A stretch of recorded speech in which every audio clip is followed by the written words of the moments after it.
반도체가 또 강세를 보이고 있습니다. 자, 이제 세상의 모든 돈 고민을 해결해드리는 돈줄 상담소로 가보겠습니다. 여러분의 모든 돈 고민, 저희 게시판이 있죠. 성공예감 이대호입니다. 돈줄 상담소 게시판에 최대한 꼼꼼히 여러분의 재정 상황을 자세하게 적어주실수록 채택될 확률이 높아집니다. 그리고 저희가 3종 세트까지 푸짐하게 쏩니다. YG 부스터, LED 무드 스탠드, 그리고 고속 무선 충전 마우스 패드까지 보내드립니다. 오늘 사연을 소개해드리기 전에 김경필 머니 트레이너부터 소개해드리죠. 안녕하세요. 네, 반갑습니다. 새해 복 많이 받으시고요. 아, 새해 복 많이 받으십시오. 올해 처음이니까. 아, 네. 그렇군요. 그 오늘 사연이요 좀 특이합니다. 네. 일단 이제 막 40대에 진입한 네. 혼자 살고 있는 남성인데요. 충북 청주에서 살고 있고요. 코인 투자에 실패를 한 적이 있대요. 그리고 아버지 대출까지 떠안고 있다고 하네요. 그래서 더 조바심이 커진다고 합니다. 뭐부터 해야 할까요? 라는 그런 고민을 갖고 있는 거예요. 네. 근데 이분이 공공기관 다니더라고요. 네. 월급이 355만 원 정도. 일단 여기까지만 보면 나쁜 조건은 아닙니다. 네. 지방에서 이렇게 생활하시는 분들은 네. 서울에서 생활하시는 분들에 비해서 주거 비용은 어쨌든 좀 많이 덜 돌아가니까 실질적으로 임금이 사실 높은 거다. 이런 말씀을 좀 드린 적이 있었는데 네. 이걸 이제 뭐 잘 공감 못 하시는 분들도 있지만 실제 제가 지방에 가서 이렇게 그 중소도시에 사시는 분들, 특히 공무원이나 공공기관 다니는 분들하고 이야기를 나눠보면 정말 동기들, 친구들, 서울 가 있는 친구들하고 똑같은 월급 받았을 때 자기들의 삶의 질이 훨씬 높다. 이렇게 얘기하시는 분들이 많거든요. 그러니까 정말 나쁜 컨디션은 아니다라고 생각이 됩니다. 그리고 아버지가 매달 100만 원씩 돈을 아드님에게 갚고 있다고 합니다. 네. 이건 뒷부분에 조금 더 저희가 자세히 풀이를 해드리겠습니다. 해서 일단 전체 수입이 455만 원이 들어오는 셈이에요. 네. 저축과 투자로 135만 원, 소비로 190만 원을 쓰고 있다. 큰 틀에서 일단 한번 볼까요? 네. 이제 일단 정리를 좀 하고 가야 될 게 네. 우리 청취자분들이 들으실 때 355만 원의 소득에 아버지께 빌린 돈을 100만 원 정도 매달 받고 있다. 이게 원래는 3,900만 원 정도를 신용대출을 받아서 아버님을 빌려 드렸다고 합니다. 예, 그렇게 하고 근데 이제 이걸 빚을 떠안았다라고 얘기하기에는 지금 매달 100만 원을 갚고 계시거든요. 그러니까 네. 뭐 떠안았다라고까지는 보긴 어렵고 3,900만 원 신용대출을 받아서 이제 본인이 갖고 있는 돈으로 그 3,900을 다 갚아버렸어요. 그러니까 갚아버리고 현재는 이자는 안 나가는데 아버님이 매월 100만 원씩 지금 갚고 계신데요. 근데 이거를 좀 전에 소개해드릴 때 그리고 이제 얼마 남았느냐? 지금 3,500만 원이 남아 있다고 합니다. 그러니까 앞으로도 한 거의 3년 정도는 아버님이 매달 100만 원씩 갚으시겠죠. 자, 그러면 이게 수입이 월 소득이 455만 원이냐? 이걸 한번 생각해 볼 필요가 있는데 이분이 만약 이분이 써주실 때 이렇게 수입이 455만 원이다 이렇게 써주셨거든요. 근데 이거는 수입이 아니에요. 그러니까 우리가 여기서 착각을 하면 안 되는 게 가슴아 내가 한 달에 얼마 벌지? 그래 내가 한 455만 원은 들어오는구나. 이런 생각을 하는 순간 마음이 푸근해질 수가 있거든요. 근데 이거는 여러분도 아시겠지만 적금 만기 타서 이번 달에 돈 500만 원, 1000만 원 들어왔다. 그럼 그거 내 수입입니까? 그건 아니잖아요.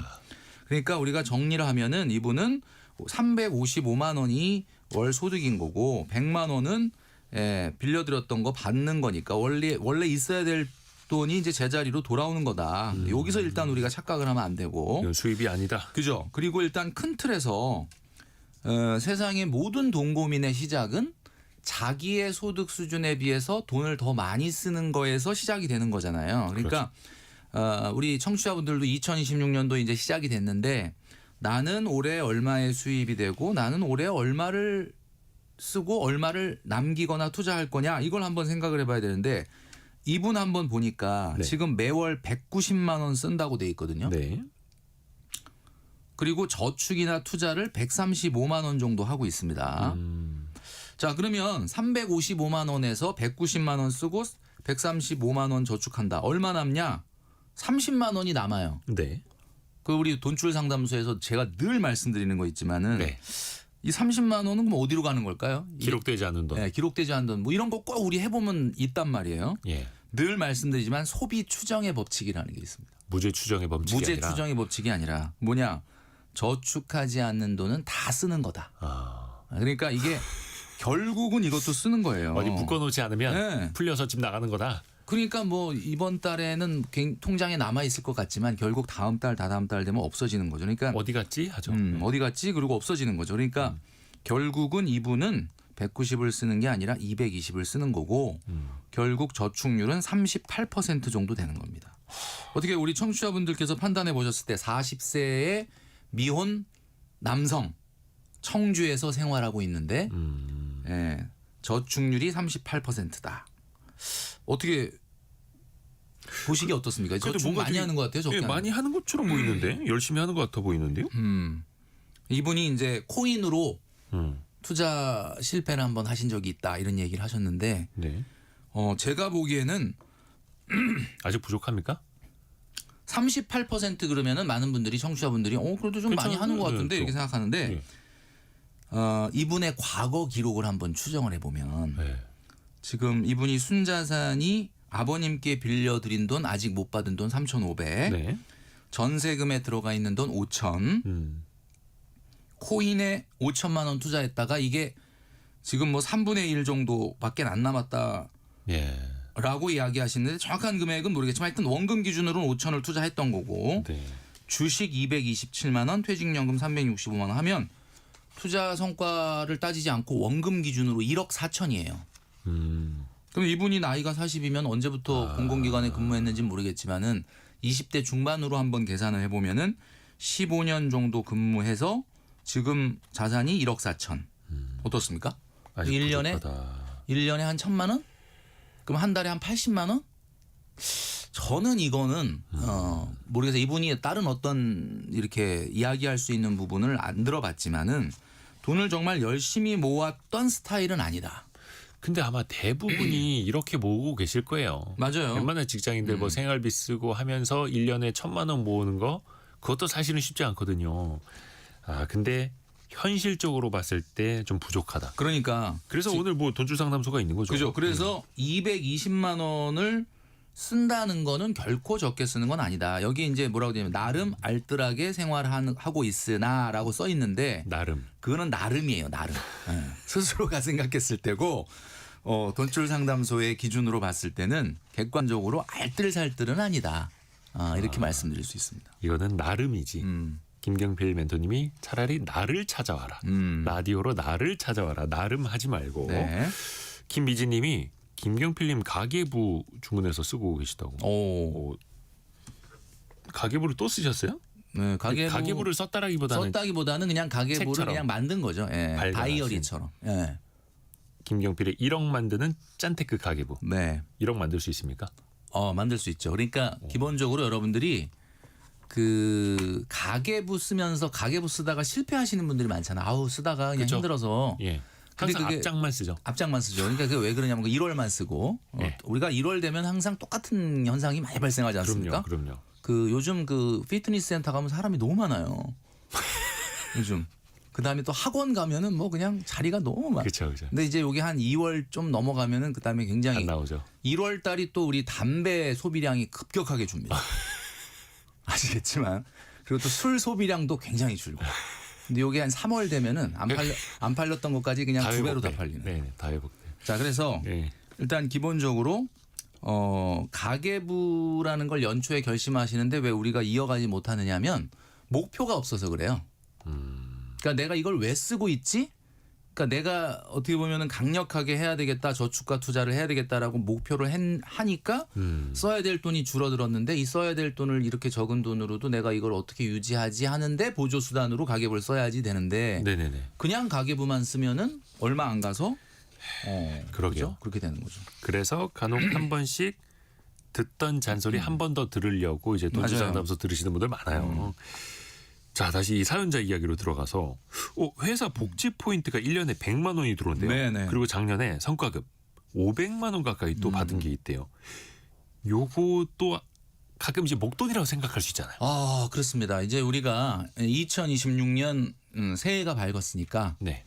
우리 청취자분들도 꼭 해보셔야 될 게 뭐냐면 이분도 네. 이제 당연히 해보셔야 되는 거고 내 소득을 좀 분석을 해야 되는데 올해도 여러분들이 받게 될 소득은 12분의 1로 정확하게 나눠서 주는 게 아니라 네. 정기 소득이 있고 성과급 보너스 같은 게 있단 말이에요. 네. 그러니까 이거를 어떻게 해야 되냐. 3단계로 제가 말씀드리려고 하는데 1단계는 뭐냐. 일단 저축 총량을 정해야 됩니다. 여러분들이 받는 소득은 정기 소득도 있고 비정기 소득이 있는데 비정기 소득이라는 거는 우리는 지금 그죠? 얼마 올해 우리가 성과가 날지 몰라가지고 네. 난 보너스 얼마 나올지 모르겠다. 라고 하는 고민은 그 삼성전자 다니시는 분들 정도만 하시면 될 것 같고, 그죠? 성과가 이렇게 이른바 뭐 PS가 뭐 그죠. 얼마 뭐 이런 거 나오는 근데 회사. 대부분은 솔직히 얘기하면은 어느 정도는 성과가 예상이 됩니다. 예. 그러니까 그 성과에 대해서 12분의 1로 나눠서 월 평균 소득으로 계산을 해주시고, 그 다음에 그 소득에서 내가 과연 몇 %나 저축이나 투자를 할 거냐. 요걸 먼저 정해 주셔야 된다는 거예요. 총량으로. 그렇죠. 요거를 먼저 정하고 그다음에 조금 더 디테일하게 들어간다면은 죄송합니다. 오늘 아침이라 목이 좀 많이 잠기는데 네네네. 적립식으로 할 건지 아니면은 적립식과 거치식으로 나눠서 할 건지를 정해야 되는 거죠. 그러니까 예를 들면 이런 거예요. 이분 같은 경우는 지금 355만 원. 그러면 물 좀 드릴까요? 네, 물 좀 마시고 물 좀 드세요. 마시겠습니다. 예. 그러니까 이게 성과급이라는 게 예상 가능한 범위 내에 있다면 이것도 똑같이 이제 월별로 얼마씩 저축을 할 것인지를 미리 잡아놓고 있어야 된다는 그렇죠. 거죠. 예, 그래서 이제 규칙 기반으로. 이분이 135만 원 하고 있는데 135만 원 할 게 아니라 50% 하면 177만 원 아닙니까? 네. 177만 원을 12달로 할 건지 아니면 150만 원만 적립식으로 하고 나머지 27만 원 12달치는 보너스 들어왔을 때 할 건지 요거를 정하라는 거죠. 그다음에 두 번째는 그렇게 해서 남는 돈이 있잖아요. 네. 그러면 남는 돈을 우리가 늘 말씀드리는 거지만 정기 소비라는 게 있고 비정기 소비라는 게 있습니다. 맞아요. 예, 정기 소비에 얼마를 쓸 거고 비정기 소비에 얼마를 쓸 건지 요거를 정해 놓는 것이 연초에 꼭 필요하다. 이런 말씀을 드리고 싶습니다. 그래서 이거를 원칙으로 세워야 하는 거고 처음에도 말씀드린 것처럼 묶어놓지 않는 돈은 결국은 도망 나가는 돈이다. 이렇게 생각을 딱 하고 있는 게 더 깔끔한 거네요. 맞아요. 그래도 이분이 관리비, 생활비 항목에 따라서 통장을 나눠 쓰고 있더라고요. 잘하는 거 아닙니까? 이건 잘하는 거죠. 우리가 이제 연초에 꼭 해야 되는 것 중에 하나가 바로 통장 정리를 해야 된다. 아까 물건 정리 이야기를 했잖아요. 네. 근데 물건 정리하는 거랑 원리가 되게 비슷해요. 그러니까 우리가 어떤 성격의 돈은 어디에 들어있고 네. 어떤 성격의 돈은 어디에 들어있는지가 명확해야지 돈 관리가 되는데 월급 통장에 써야 될 돈, 저축해야 될 돈, 쓰지 말아야 될 돈이 막 섞여서 돌아가면 도대체 내가 얼마를 쓰고 얼마를 저축하고 얼마를 투자하는지를 모른다. 그러니까 이렇게 하면 안 된다는 거죠. 이분은 근데 뭐 이분처럼 뭐 관리비를 담아놓는 통장, 뭐 통신비, 뭐 고정지출 이렇게 너무 이렇게 세분화할 필요까지는 없겠죠. 아하, 관리비, 통신비, 뭐 임대료 이런 거 다 나눌 필요는 없고. 그렇죠. 그러면 한 몇 개 정도로 하면 적당할까요? 뭐 보통 우리 청취자분들 잘 아시겠지만 3개에서 4개 정도가 제일 좋은데 요즘은 통장을 새롭게 만든다는 게 쉽지가 않기 때문에 맞아요. 요즘에는. 과거에 만들어 놓으셨던 안 쓰는 통장을 가지고 하시면 좋을 것 같아요. 요즘에는 그 대포 통장으로 악용될 염려가 있어서 그래서 개설한 지 얼마 안 되면은 뭐 100만 원 이상 이체도 안 되고 막 그렇죠. 그래서 월급 통장이 있을 수가 있고 그다음에 소비 통장이 있을 수가 있고 그다음에 계절 지출을 담아 놓는 비정기 지출 통장이 있으면 되는 거죠. 좋습니다.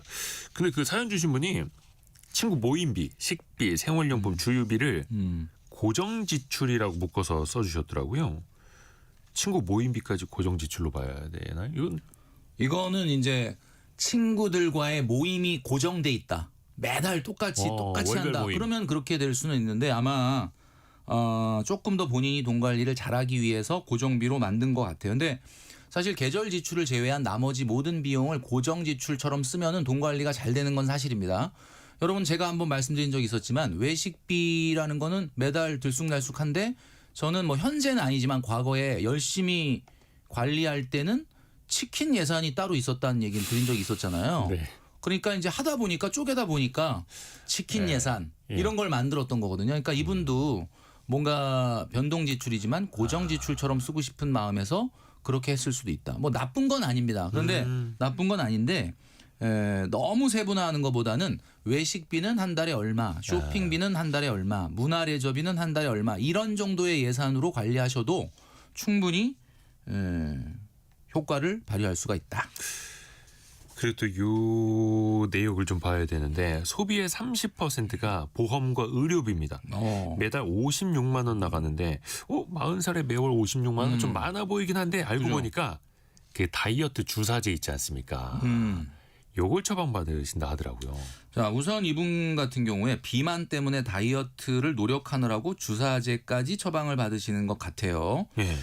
자, 우선은 이런 생각이 듭니다.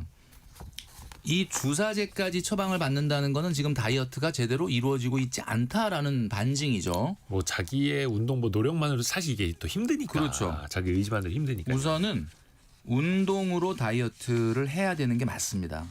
돈 안 쓰고 살 뺄 수 있다면. 그죠. 의료적 뭐 돈 때문뿐만이 아니라 돈으로만 이야기 드리는 게 아니라 네.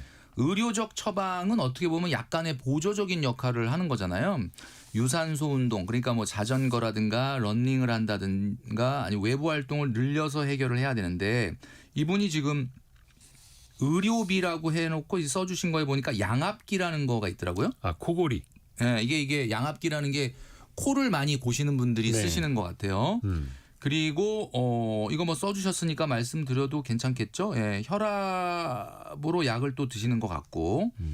예, 그러니까 이제 사실 언뜻 자세한 건 모르지만 약간 비만이신 것 같아요. 그리고 비만이다 보니까 혈압도 조금 높으신 것 같고 코도 좀 심하게 고시는 것 같고. 자, 그러면 우리 청취자분들 중에도 뭐 이런 것들을 느끼시는 분들이 있겠지만은 일단 중요한 거는 통장의 건강도 중요하지만 몸의 건강을 그렇죠. 예. 잡아야 되고 이 비만이라고 하는 거는 많은 전문가들이 예상하건대 이 비만이 건강에 좋은 도움이 되는 게 하나도 없지 않습니까?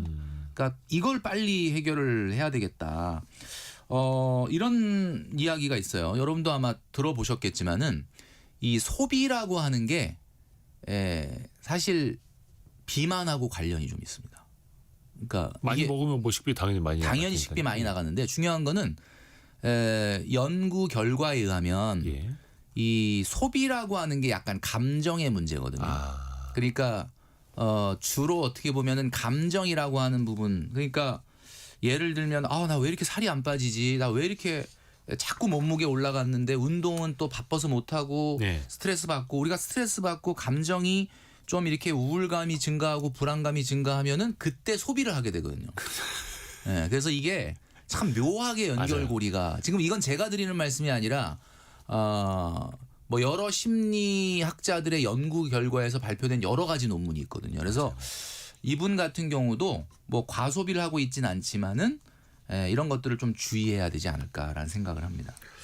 그래서 어떻게 보면은 살을 빼고 건강을 먼저 찾는 게 각종 의료비도 줄일 수 있고 그럼요. 양압기 비용도 줄일 수도 있는. 네. 곽정대님 운동이 아니라 식비를 줄이면 됩니다라고 조언해 주셨고 최경민님 먹는 걸 줄이고 운동을 하면 돈이 들지 않는 다이어트인데 실천이 쉽지 않죠라고. 맞아요. 이거를 뭐 쉬운 게 있습니까? 사실 우리가 몰라서 못하는 거는 없잖아요. 그쵸, 이제. 다 아는데 예. 그게 막상 잘 안 되는 거다. 그러니까 지출이 문제가 아니라 비만으로 인한 다이어트 문제. 이걸 운동으로 해결 못하면서 주사제까지 처방을 받으니까 이분을 딱 들었을 때 약간 조급증이 보인다.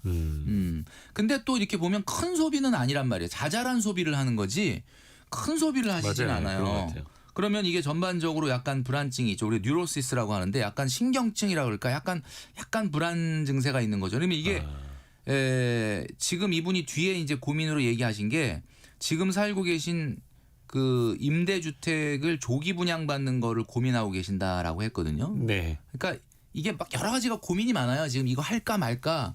그다음에 이런 것들이 많은데 요건 제가 뒤에 조금 있다가 더 부연 설명을 드리겠지만 가장 중요한 거는 일단 이분 같은 경우는 비만을 조금 해결하면서 다이어트에 성공하시는 것이 전반적으로 다른 것들이 모든 것이 풀릴 수 있는 기본적인 좀 단초가 되지 않을까라는 생각을 합니다. 지금 사연자 본인 등판했습니다.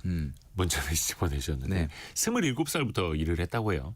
그래요? 근데 중간에 자동차 사고 30대 초반까지 거의 플렉스를 하고 살았습니다. 막 욜로족. 막 그런 거 유행하지 그렇구나. 않았습니까? 아, 정신 차릴 걸 유유 이렇게 보내주셨고 그렇군요. 멘토님 저의 내용을 보고 목이 메이시네요라고. 제게 목이 메인 이유가 그거군요. 그럼요. 슬퍼서. 근데 그 김경필 멘토님이 MBTI T이시죠. T. ESTJ 그러네요. 그렇죠. 네. 예. 거의 뭐 한 99.9% T. 글쎄요. 남의 사연 때문에 목이 메이실 분은 아닙니다. 이거 좀 목이 메입니다, 진짜로. 예. 그렇다고 하겠습니다. 목이 메이.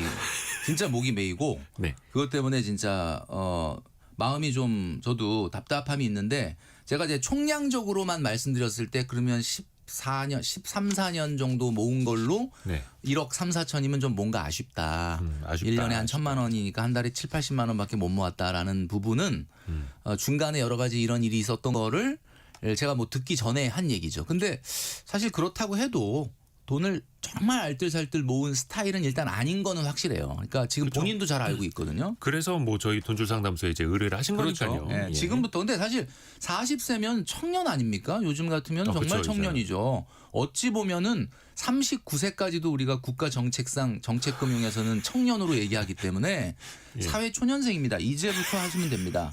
이제부터 하시면 된다. 아, 예. 40세 사회 초년생 소리 듣는 겁니까? 네, 그럼요. 자, 근데 여기에서 이제 좀 소리가 트일 것 같은데 자잘한 소비가 많아요. 맞아요. 그 생활용품점 뭐 1,000원, 5,000원짜리 파는 데를 네네네. 자주 가고 한 번에 3, 4만 원씩 쓴답니다.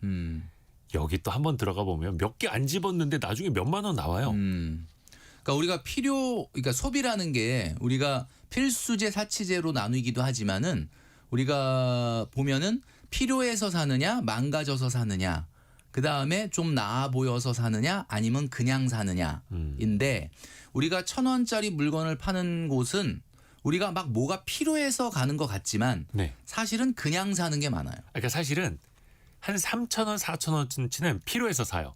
그렇죠. 그리고 한 2만 원어치를 그냥 사고 싶어서 사는 거죠. 그렇죠. 그러니까 우리의 필요가 모두 다 필요한 거를 살 수는 없겠다는 건 저도 인정을 합니다. 그런데 우리의 소비 중에서 너무 많은 비중이 필요해서 사는 게 아니라 그냥 사자.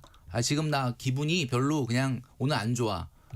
그리고 오늘 좀 마음이 다운됐어. 라는 이유로 사게 된다. 왜? 죄책감이 덜하거든요. 하나에 1,000원, 2,000원짜리를 사게 되면 어떤 느낌이 드냐면 이거 뭐 내가 쓰고 나서 소비 염려증도 안 생겨요. 근데 그런 1,000원, 2,000원짜리가 쌓이다 보면 3만 원, 4만 원, 5만 원 이렇게 되는 거죠. 금방 가는 거죠. 금방 가는 거죠. 김명환님이 저도 남편과 싸우면 쇼핑해요라고. 박영우님은 총각 때 열심히 모으세요. 기분 내지 말고 이렇게 또 조언을 해주고 계시고. 근데 또 잘하는 지점도 있어요. 소비할 때 지역사랑 상품권, 네. 온누리 상품권을 적극 활용한다고. 네, 이거 올해부터 또 공제가 또 커지기도 했는데 이런 것들 활용하시는 거 너무 좋죠. 근데 이제 제가 찬물 끼얹어서 좀 죄송하긴 한데, 네.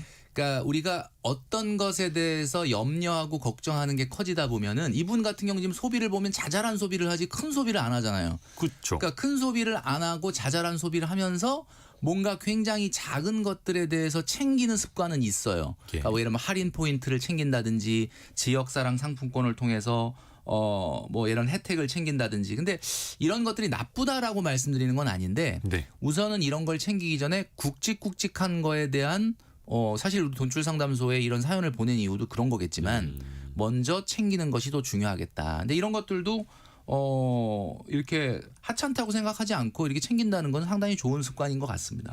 그리고 또 하나가 부모님께 따로 용돈은 못 드리지만 아버지 통신비 지원해드리고 있고 어머니의 그 국민연금 보험료를 추가 납부해주고 있다고 해요. 근데 또 고민이 국민연금 추가 납부해드리는 거 대신에 차라리 적금을 들어드리는 게 어떨까 이 고민을 하고 있더라고요. 제가 봤을 때는 상황에 따라서 차이는 나겠지만 네. 10만 원 정도라고 한다면 어머님께 국민연금 추가 납입이 훨씬 더 유리할 거라고 봅니다. 왜냐하면 국민연금이라고 하는 제도는 여러분도 아시겠지만 사실은 민간연금하고의 가장 큰 차이가 민간연금이라는 건 내가 낸 돈 내가 받는 거지만 네. 국민연금도 내가 낸 돈 내가 받는 건 맞지만 기본적으로 많이 낸 사람은 낸 거보다는 적게 받고 적게 낸 사람은 낸 거보다는 좀 더 받는 약간 복지의 개념이 들어있는 거잖아요. 네. 그렇기 때문에 어머님에게 10만 원을 내드리는 게 어머님 노후에는 조금 더 도움이 되지 않을까. 적금을 10만 원을 가입해 드리면 1년 2년 만에 만기가 또 돌아오고 만기가 돌아오면은 그 200, 300만 원 정도 되는 돈을 사실은 노후를 위해 쓰시기보다는 갑자기 계획이 없던 지출로 흘러갈 가능성이 그렇죠. 높다. 또 국민연금이 뭐 지난해는 한 20%의 수익률을 냈고 네, 장기 사상 평균관으로도 그 한 6, 7% 수익률을 냈는데 적금의 이자율이 6, 7%안 나오잖아요. 그렇죠. 예. 국민연금이 또 좋은 제도이긴 합니다. 네. 아 그리고 이제 애물단지가 나옵니다. 자동차인데 자동차. 이게 본인은 아까 뭐 30대 초반은 뭐 이렇게 자동차 샀던 뭐 얘기도 하셨습니다만 아버지가 좀 플렉스를 즐기시나 봐요. 모든 대출로 5년 전에 차를 사셨는데 정작 아버지가 차를 탈 일이 별로 없으셔서 그 차 모든 값을 사연자가 떠안게 됐다는 거예요. 네. 주로 이 그 아버님의 대출도 떠안고 차도 자동차도 떠안고 이렇게 되는데 이제 저는 뭐 본인이 지금 등판에 계시니까 그 뭐 정확하게 듣고 계시니까. 네, 듣고 계시니까. 근데 뭐 제가 좀 의심병이 많아서 그런 건 아니고 죄송한데 저는 이분이 4,600만 원짜리를 타는데 이게 그 플렉스를 아버지가 플렉스를 좋아하셔서 어쩔 수 없이 떠안았다 이렇게 써주셨단 말이에요. 네. 요거는 조금 좀 약간 제가 의심병이 좀 도지는 건지는 모르겠는데 어쩔 수 없이 떠하는 게 맞느냐? 맞느냐. 마침 그때 차를 바꾸고 싶었느냐? 그러니까 이제 아버지가 플렉스를 좋아하셔서 어쩔 수 없이 떠안았다.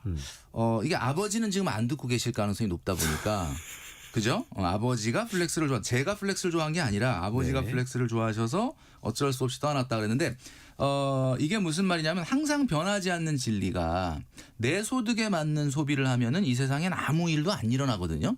그러니까 2026년도에 꼭 말씀드리고 싶은 게 세상의 모든 돈 고민의 시작은 내 소득에 걸맞지 않은 소비를 하면서부터 시작이 되는 겁니다. 아하. 그것만 안 하면 아무 문제가 없어요. 자, 제가 늘 말씀드리는 거죠. 우리 돈줄 상담소에서 자신의 소득의 몇 개월치였죠? 절반. 6개월치. 예. 자신의 연소득의 절반 6개월 이내로 차를 타라. 근데 이분은 그 SUV가 그래도 좀 고급 SUV라 본인 연봉과 비슷하면 좀 더 비쌀 수 있어요. 네, 그렇죠. 그러니까 수도권과 광역시에서는 450만 원 월 소득이 넘기 전에는 타지 마라라고 제가 얘기를 했는데 여기는 네. 청주 아니겠습니까? 네. 수도권도 아니고 광역시도 아니고 청주만 하더라도 40세 청년이 차가 없이 지내기는 조금 불편하거든요. 근데 있기는 있어야 돼요. 직장까지 집에서 거리가 5km라고 합니다. 5km라고 하더라도 아마 모르긴 몰라도 청주에서 이렇게 경제활동 하시는 젊은 분들이 차가 없기는 굉장히 좀 불편할 수는 있기 때문에 저는 차는 있어야 된다라고까지는 인정을 하고 싶은데 네. 355만 원에 6개월 하면은 2,130만 원 정도 나오니까 소형차나 경차를 타면은 딱 좋았을 텐데 4,600만 원짜리 아버지가 플렉스를 좋아하셔서 어쩔 수 없이 떠났다. 어쩔 수 없이. 어쩔 수 없이라는 말에 상당히 의심이 가는데 제가 봤을 때는 차라고 하는 거는 이 4,600만 원에 대한 부분이 중요한 게 아니라 네네네. 4,600만 원이라면 그에 걸맞는 유지비가 또 나간단 말이에요. 그럼요. 그러니까 우리가 기름값을 자꾸 유지비라고 생각하시는데 주유비 말고 여러 가지가 들어가요. 보험료도 들어가고 감가 비용도 들어가고 그다음에 또 예를 들면 뭐 소모품 비용도 들어가고 그럼요. 세금도 들어가고 이런 걸 다 따진다 그러면은 차를 조금 바꾸는 것이 저는 맞지 않을까라는 생각을 하는 거죠. 근데 원래 준형 약간 소형보다 조금 큰 차를 타고 있었는데 그걸 여동생을 주고 본인이 아버지 차로 갈아탔다는 거예요. 그러니까. 고급 SUV로. 그러니까 근데 이제 말은 어쩔 수 없이 이 표현이 저는 마음에 많이 와닿습니다. 제가 심리학에서 되게 좋아하는 말이 있는데요. 인간은 합리적인 동물이 아니라 합리화하는 동물이다. 그렇죠. 네. 그러니까 난 진짜 안 하려고 그랬는데 어쩔 수 없이 떠났다라는 말이 굉장히 눈에 들어옵니다. 네. 일단 자동차는 본인이 또 고민을 하고 있는 건데 이제 작은 차고 차라리 바꾸는 게 낫겠다라고 이제 조언을 해주셨고 네네. 또 아버지 대출이 문제입니다. 아버지 대출을 이제 사연자가 대신 이제 받아준 거죠. 그렇죠. 아버지가 소를 키우셨대요. 음. 축사를 운영하고 있었는데 사업이 어려워지면서 대출을 이제 아들에게 요청을 한 거죠. 아, 이거는 좀 어쩔 수 없는 지점도 좀 있어 보이고요. 그러니까요. 이제 아무래도 그러니까 축산업을 하시다 보면은 이게 그 축산업 하시는 분들도 우리 성공예감 들으시는 분들 계시겠지만 이게 현금 흐름이라는 게 참 이게 지속적으로 안 나오거든요. 그렇죠. 소 팔 때 한번 그래서 훅 소를 들어왔다가. 팔 때 한번 훅 들어왔다가 그다음에 또 안 들어온데 최근에 이 사료값이 엄청나게 인상이 됐다라고 합니다. 맞아요. 많이 올랐어요. 그러니까 사료값이 엄청나게 인상이 됐고 그러다 보니까 소를 키우시는 분들이 농가가 그리고 이제 이 축산업이라고 하는 것이 우리가 뭐 이 소고기나 돼지고기 뭐 전 국민이 다 먹고는 있지만 사실 수급 자체가 이렇게 좀 안정적이어서 가격이 탁 이렇게 어느 정도 보장이 된다든지 안정적이지 않고 등락이 심해요. 그쵸, 그러니까 당연히 이런 분들 같은 경우는 사실 그 현금 흐름이 좀 끊어질 수도 있고 이러다 보니까 아마 아버님을 좀 돕는 차원에서 해드린 것 같은데 뭐 저는 이건 나쁘지는 않다고 봅니다. 또 아버님이 그리고 그냥 이거를 나 몰라라 한 게 아니라 지금 매달 100만 원씩 또 잘 상환하고 계세요. 근데 뭐 이자를 주신다는 얘기는 없는데 아무튼 어쨌든 원금을 계속 갚아 주시고 계시기 때문에. 근데 그 본인이 이 지자체에서 출자한 어디 공공기관이어서 좀 일자리가 지속성에 문제가 있을 수도 있다 해서 나중에 아버지의 축사를 물려받을 수 있기 때문에 그래서 아버지의 대출도 좀 받아들이고 네. 그 사업을 좀 지속하실 수 있게 좀 도와드리고 싶었나 봐요. 네네네.